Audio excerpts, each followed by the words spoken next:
You are inside a cave. It is 100,000 years ago, and you are starving. The Ice Age winter outside is merciless. The temperature has dropped so low that the trees are dead. The animals have vanished. Whatever food existed 3 weeks ago, it's gone. Your hands are shaking. Not from fear, from hunger. The children haven't made noise in 2 days, and you are looking at the only thing left in this cave. The body of someone you knew. A French archaeologist named Albin de Fleur is crouching in the dirt. He's staring at a pile of bones.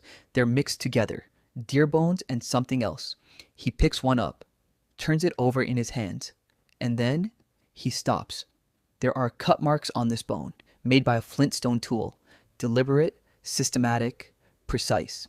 He reaches for another bone, same marks. He reaches for another. Then he realizes what he's holding. This isn't a deer bone. The butcher marks on the Neanderthal bones are identical to the marks on the deer bones. Same tool, same technique, same intention. Someone 100,000 years ago had processed a human body the exact same way they processed an animal carcass. The flesh had been carved off systematically. Now travel to Spain.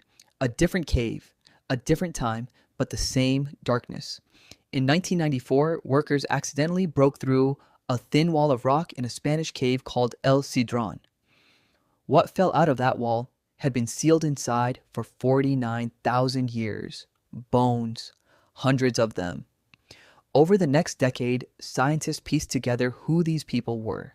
12 individuals, 3 adult males, 3 adult females, 3 adolescents, 2 juveniles, 1 infant, a family. And then the forensic analysis began. The results were disturbing. Every single person in this family had been processed. Long bones split open, deliberately.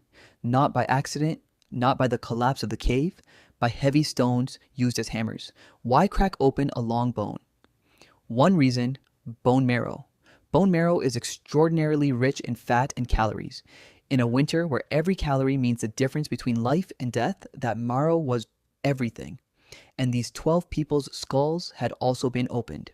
For the same reason, the genetic analysis told researchers something else, something that turned this from an archaeological mystery into something far more personal.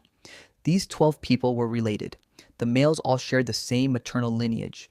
The females came from different groups entirely, which is exactly how Neanderthal family units worked. Males stayed, females came from outside. This was their home group. And researchers believe a different group found them here. Whatever happened in that cave, no one survived to leave. Every bone, every individual, processed down to the marrow. Here's where this stops being a history lesson and starts being something else. What happened in those caves was not psychopathy. It was not cruelty for the sake of cruelty. There is no evidence these Neanderthals were monsters. The evidence suggests something far more unsettling than that.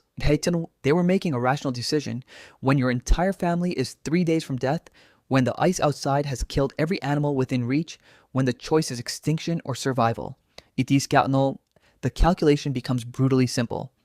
This wasn't the act of creatures who had no concept of loss or love. Researchers believe Neanderthals grieved. They cared for their injured. They buried some of their dead. They understood what death meant. And they did this anyway, because survival, raw, biological, desperate survival, doesn't ask for permission. It doesn't wait for morality to catch up. Here's what you need to sit with.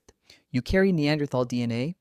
If your ancestry traces outside of Africa, between 1 and 2% of your genome is Neanderthal, which means the people who crouched in those freezing caves are inside you. That survival instinct, that willingness to do the unthinkable to keep the bloodline alive, it didn't die in Mulagursi. It didn't die in El Cedron. It survived. It's in your hands right now.